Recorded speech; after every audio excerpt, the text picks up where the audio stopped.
Mobile থেকে, mobile screen থেকে অথবা কম্পিউটার স্ক্রিন থেকে তেলাওয়াত করা আর কোরআনে কারীমের যে প্রিন্টেড কপি সেখান থেকে তেলাওয়াত করা, দুইটা কি সমান না সওয়াবের দিক থেকে কোনো পার্থক্য আছে?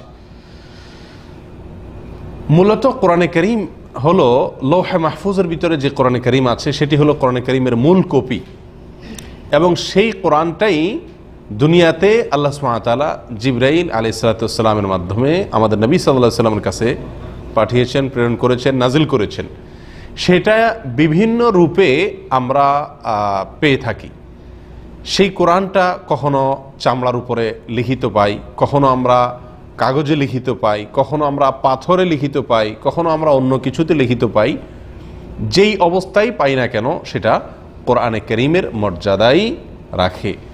সেই হিসেবে আপনার কোরআনে কারীমের সাফা যে কোরআন, প্রিন্টেড যে কোরআনের কপি, সেখানে তেলাওয়াত করা আর কম্পিউটার স্ক্রিনে অথবা স্মার্টফোনে অথবা ট্যাবে, আইপ্যাডে কোরআনে কারীম এর যে কপি পাওয়া যায়, আপনার অ্যাপসগুলো পাওয়া যায়, সেখান থেকে দেখে দেখে কোরআনে কারীম তেলাওয়াত করা উভয়টাই সমান, সওয়াবের দিক থেকে কোনো কম বেশি ইনশাআল্লাহ হবে না।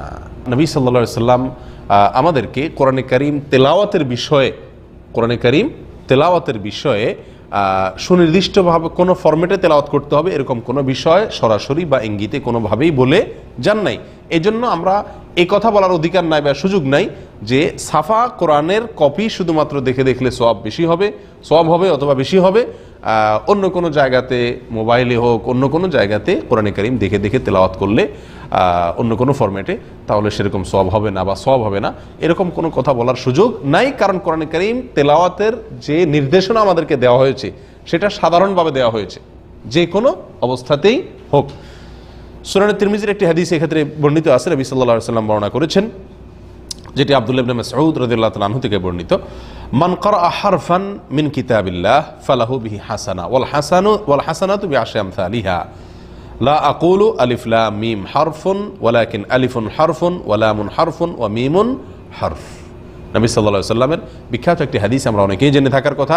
তিনি ইরশাদ করেছেন, যে ব্যক্তি কোরআনে কারীমের একটি আল্লাহর কিতাব কোরআনের একটি অক্ষর যে ব্যক্তি পাঠ করবে, একটি বর্ণ যে ব্যক্তি তেলাওয়াত করবে, পড়বে, ফালাহু বিহি হাসানা, সেই পাঠের বিনিময়ে আল্লাহ সুবহানাহু ওয়া তাআলা তাকে একটি নেকি দিবেন।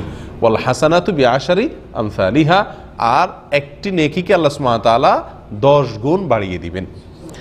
এবং নবী সাল্লাল্লাহু আলাইহি ওয়াসাল্লাম বলেন যে আলিফ লাম মিম এই তিনটা মিলিয়ে এক অক্ষর, আমি সেটা বলছি না, বরং আলিফ লাম মিম এগুলো প্রত্যেকটি পৃথক পৃথক অক্ষর, অতএব তিনটার ফলে 3 নেকি আর 10 দিয়ে গুণ দিলে 30 নেকি ইনশাআল্লাহ পাওয়া যাবে। এই যে কোরআনে কারীম তেলাওয়াত সংক্রান্ত হাদিস নবী সাল্লাল্লাহু আলাইহি ওয়াসাল্লাম বলেছেন, এখানে সুনির্দিষ্ট কোনো ফরম্যাটে সাফাই হতে হবে, কাগজের কোরআন হতে হবে, অথবা আপনার চামড়া লিখিত কোরআন হতে হবে, অথবা আপনার কোনো চাড়া ইত্যাদিতে লিখিত কোরআন হতে হবে, পাথর লিখিত কোরআন হতে হবে, এরকম কোনো শর্ত দেওয়া হয় নাই।